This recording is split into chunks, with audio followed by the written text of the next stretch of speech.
KSJE and the Farmington Public Library present Cuentos Hahne and Tales. Hello, this is Lisa Vest with the Farmington Public Library. Today, I am going to be reading The Chronicles of Narnia, The Lion, the Witch, and the Wardrobe, based on the original book by C.S. Lewis and retold by Hiawyn Oram. Once there was, and probably still is, a magic wardrobe. It was made from the wood of a magic apple tree, and you could, if you would, climb through the back to another world, to a magical land called Narnia. But now that world was ruled by an icy white witch, whose wand could turn you to stone and whose power could be broken only with the help of 4 children. And of course, right here on this side of the wardrobe were 4 children. Peter, Susan, Edmund, and Lucy, all of them longing for adventure. Lucy, the youngest and most longing, was first to push past the furry coats and find herself in a snowy wood under a street lamp where the witch's wickedness had made it always winter. "Always winter and never Christmas, imagine that!" came a voice. It was Mr. Tumnus, a faun. He was working for the witch, even though he knew it was wrong. "Good evening," he said, staring hard at Lucy. "You are a human child, are you not? Come through the Wild West woods?" "No," said Lucy. "Through the wardrobe in the spare room." "Wardrobe? Spare room? Never heard of them," said Mr. Tumnus. "But someone like you is expected, and a toasty tea awaits you." After tea, to Lucy's surprise, Mr. Tumnus began to weep so hard that there were puddles all over the floor. Lucy had often wanted to cry like that herself, and was most sympathetic, which made Mr. Tumnus blurt out the truth. "I'm supposed to hand you over to her wicked white majesty, but now that I've met you, I can't, I won't, even though I'll be turned to stone if I don't."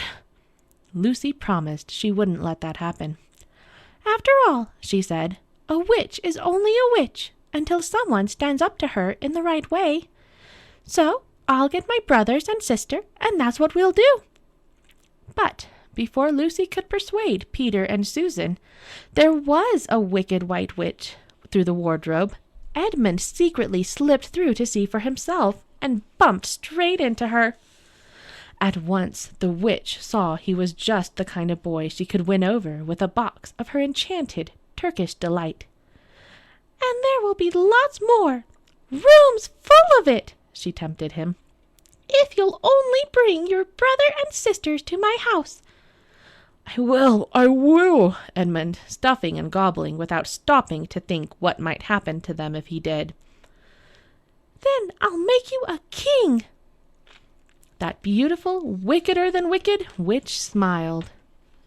So, when a few days later, all 4 children did go through the wardrobe together, Edmund was quite ready to deliver the others to the witch, just to get his mouth around more of that magic, must-have Turkish delight.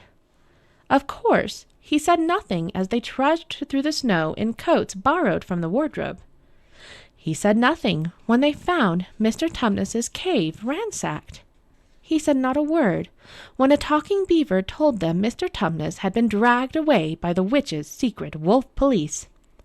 Lucy, on the other hand, was furious. "Well, that does it!" she cried. "I'm not leaving until that witch has had her wand smashed and her wickedness stamped on." Mr. Beaver was thrilled to hear Lucy talk like this, and hurried them back to his house for a what-to-do-about-the-witch meeting. "You have come at exactly the right time," said Mrs. Beaver.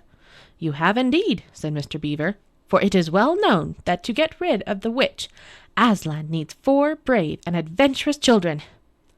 "Aslan?" cried Lucy with a shiver of excitement. "Who is Aslan?" "Aslan the Great, of course," said Mr. Beaver, "who created this world and all of us in it. The only one more powerful than the witch." "And," Mrs. Beaver gathered them closer, "they say he will be at the stone table by tomorrow. But shh, the witch mustn't hear of it. and her spies are everywhere." They were soon so busy whispering about meeting Aslan, they did not notice Edmund sneaking out the back to make his way to the witch's house and more Turkish delight. But nothing could have prepared him for what he found when he got there. Every kind of creature turned to stone, air so cold it was frosted white. The witch's wolf captain stretched out smirking, and the witch, in the foulest mood, hating him on sight. "Where are your sisters and brother?" she snapped, her breath forming icicles. "I'll get them to you," Edmund managed to say through chattering teeth. "Right now they're going to the stone to meet someone called Aslan! I knew it! No wonder the temperature's rising in here. Longbeard, my sleigh! Aslan and those children must not reach each other." But, keeping to hidden paths and deep forest, the beavers were already leading Lucy, Peter, and Susan to meet Aslan. "Sleigh bells!" cried Lucy suddenly. "Quick, hide! It might be her!" "No, look," said Mr. Beaver. "It must be a sign from Aslan." Lucy looked, and her heart leaped. Father Christmas was here. He was not like any Father Christmas she'd ever heard of or seen, nor were his gifts. "I bring you what your adventures call for," he said mysteriously. Lucy held hers carefully. It was a small diamond bottle of cordial made from fire flowers, so magical that a few drops would heal the wounded. At the thought of the wounded, Lucy remembered Edmund. She had the feeling something terrible was happening to him, and it was. The witch had him tied like a prisoner, and was raging at him as if it was his fault her winter was wearing out. Her sledge wasn't working, and that everywhere there were signs of spring. But deep down she knew it was Aslan's doing, and she knew the prophecy. "The day Aslan crowns 4 children kings and queens of Narnia, my rule will end." "Except it won't," she snarled at her lurking wolf captain. "I'll defeat him yet. Go out, go get at the other 3 while I decide how best to use this fool of a boy." But defeating Aslan would never be that simple, even for the White Witch. As Lucy and Peter and Susan were discovering at the table, Aslan was nobler than any creature imaginable. He was a lion, greater than all lions, and wonderful and terrible at the same time. For Lucy, looking at him felt like looking at the sun, only safer. When Aslan spoke, his deep, rich voice seemed to shake the very ground Lucy stood on. "Welcome, children. Long have we waited for you." He turned to the horizon. "There, in that castle, are 4 thrones. Only when 4 human children occupy them will Narnia be free again. But crowns must be earned, and that time is upon you." At this, there was great consternation among the smaller Narnians. Peter and the beavers ran to see what it was all about. But Lucy felt she had to tell Aslan about Edmund. "He is lost, Aslan," she began, and then the words tumbled out. "Or with the witch, or taken by the witch, or something. But please, he is our brother, and he is the 4th. He must be saved." "All shall be done that must be," said Aslan. "All dealt with in turn and first." He was interrupted by the sound of the horn Father Christmas had given Susan. She was giving warning that the witch's wolf captain was slinking toward them. Lucy was up a tree in a flash, but Susan hadn't time to climb out of reach. "Help her!" Lucy screamed, and drawing his sword, Peter did, fighting that lurking, smirking, cruel captain single-handedly to his end. "You are finding your strengths, I see," Aslan glowed, "and now I must send my people for your brother." True to Aslan's promise, in the morning Edmund had been found. He was there, walking in the dewy grass and talking with the lion. Lucy thought her brother looked quite different, as if he was beginning to trust himself again. She was so relieved she wanted to run over and throw her arms around him. But before she could, the dwarf Longbeard announced the arrival of the White Witch. "Hear me!" the witch screamed at Aslan. "That child was ready to hand over his brother and sisters in exchange for a few boxes of Turkish delight. He is a traitor and cannot be rescued, for the law says all traitors are mine. Give him back to me now." When she had finished, Aslan sent Peter to prepare an army of good Narnians. Then he quietly offered his own life to save Edmund's. The witch couldn't believe her luck. "Forget Esmond," she whispered to her dwarf and her hags. "Forget the children. Now I can kill the great Aslan, power of all good, without breath or roar, and rule forever. Tie him to the table with 1,000 ropes." But as soon as Aslan was dead and the witch left, an army of mice arrived and began to nibble through the ropes. Lucy and Susan, who had been hidden, were heartbroken.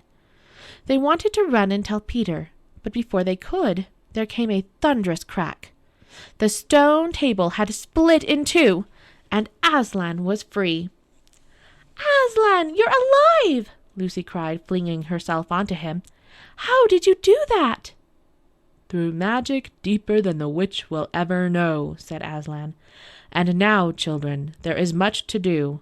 But first we shall enjoy a romp through spring as no one ever has, except in Narnia." And that is what they did. The girls riding on the great lion's back through avenues and sunny glades, past roaring waterfalls and echoing caverns, across mountains, valleys, and acres of blue flowers. On and on, until they arrived at the witch's house. She was away, of course, but high walls and locked gates did not bother Aslan. "Hold on!" he roared, and leaped, and landed in the courtyard, among statues of all the creatures the witch had turned to stone. "Mr. Tumnus!" cried Lucy. "Oh, Aslan, I promised him I wouldn't let this happen." "Then keep your promise through me," said Aslan as he began to breathe warm life into each of the cold statues. And, once back in the land of the living, all of them were only too eager to join in the battle against the witch and her horrible army of ogres and giants, bogles and hags, ghouls and ghastlies of every sort. But as they came bounding up, they saw stone statues of their side all over the battlefield. The witch and her wand were winning. Then suddenly Edmund stepped out to save the day. Instead of going for the witch directly, he brought his sword down on her wand, smashing it to pieces. "Fools, all of you!" the witch screeched, turning on Peter. "I'll still find a way." Peter staggered back, and Aslan made his greatest leap yet, straight at the witch. And that was that. The White Witch is dead. Narnia is free. Long live Narnia! The cries went up, sending the last of the witch's army running for the faraway hills. As Edmund lay still on the ground, Lucy remembered her fireflower cordial and rushed to his side. "He's badly wounded," said Peter. "But without what he did, the witch would have won." "True," said Aslan. "Even I might be a statue. He has earned his place back among you. But, Lucy, be quick. There are many wounded. Susan, help her while I get busy with all these statues." When every hurt Narnian was healed and every stone statue was breathing again, Aslan solemnly crowned the children up at the castle: King Peter, Queen Susan, King Edmund, and Queen Lucy. Afterward there was music, feasting, and dancing. Aslan, glowing more golden than ever, was about to slip away, but before he did, Lucy found him. "We've never ruled anywhere before," she said, "and I am a bit afraid." "Don't be," said Aslan, "for I'll be with you even when you do not see me. Besides, you're all brave and adventurous, and I've seen the love in your heart, Lucy, and it overflows. You will be as good a queen as Narnia could hope for." As always, Aslan was right. Soon all four of them were loved and respected up and down the land. Together they finished off the witches' goslies. They restored peace, good living, and laughter. And where once it was endless winter, now it seemed always summer. "The prophecy is fulfilled," said Mr. Tumnus as they walked in the wild woods. "Narnia is Narnia again. But what's this? An iron tree lit like a lamp?" Of course it wasn't an iron tree at all. It was the lamp-post near the wardrobe. Suddenly, Peter, Susan, Edmund, and Lucy felt the pull of their lives on the other side. And the next thing, there they were, not pushing past trees, but rows of fur coats. They were back. They were home. And, to their amazement, not a moment had passed since they'd left. But then, as they were to find out in many other adventures, that was all part of the marvel and mystery of that ever more magical land, Narnia.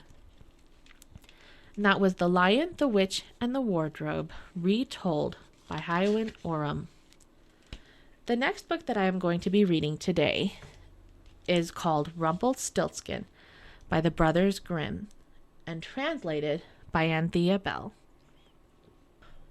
Once upon a time, there was a poor miller who had a beautiful daughter.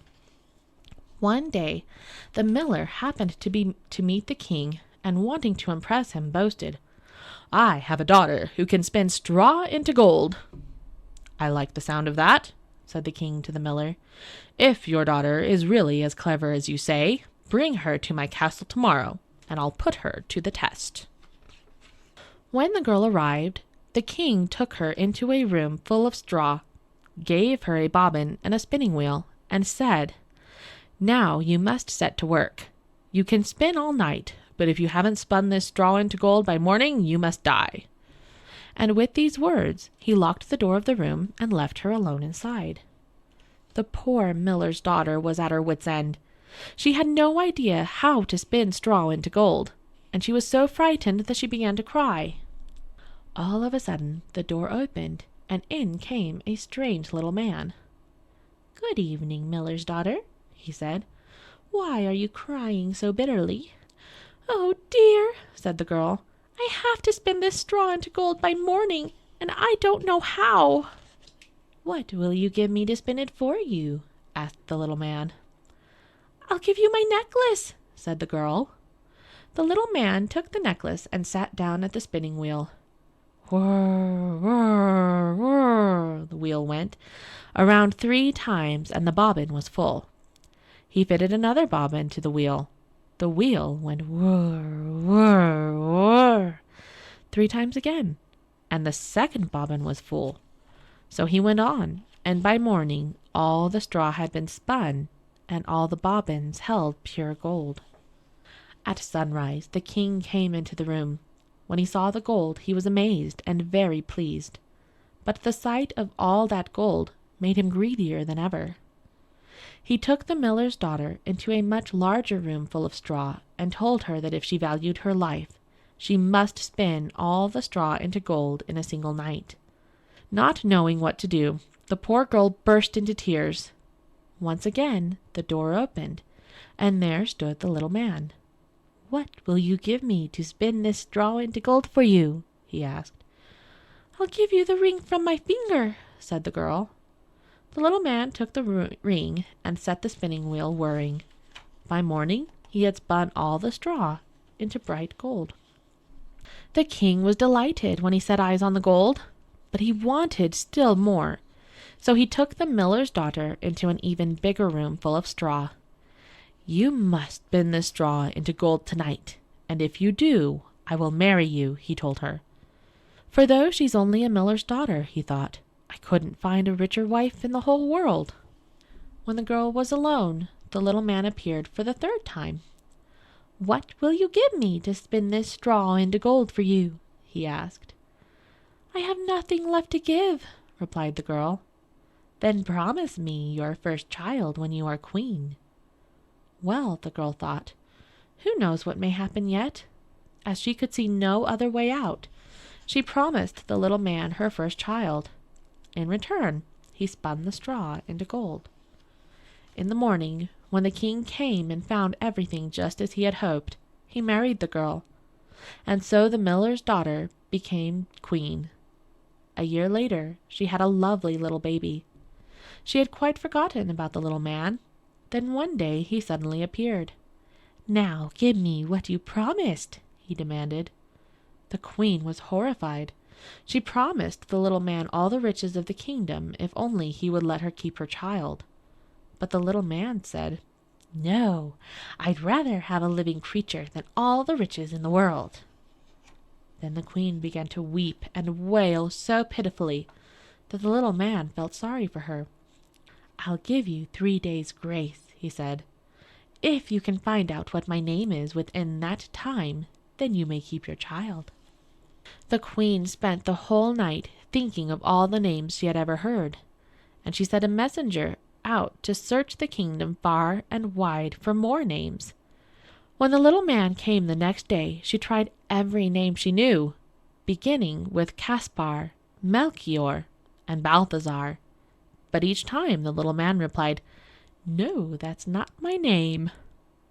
On the second day, she had inquiries made in the countryside near the castle to find out what the local people were called, and she tried some very strange and unusual names when the little man came. "Is your name by any chance Skinny Ribs? Is your name Leg of Mutton? Maybe you're called Spindleshanks." But every time he said, "No, that's not my name." On the third day, the messenger came back.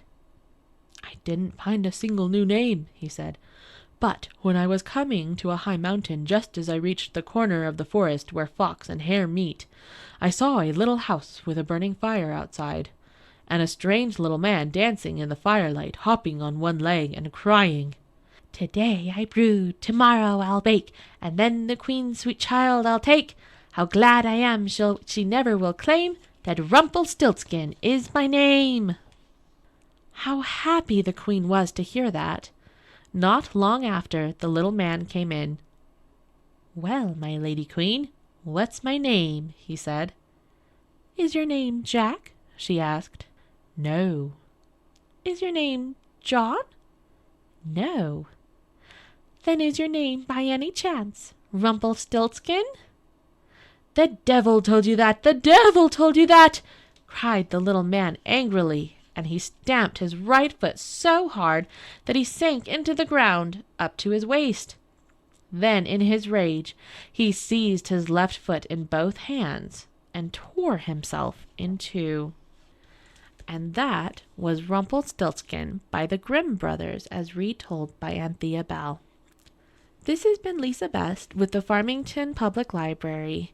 I do hope that you will check out our website at www.infoway.org and check out our events page.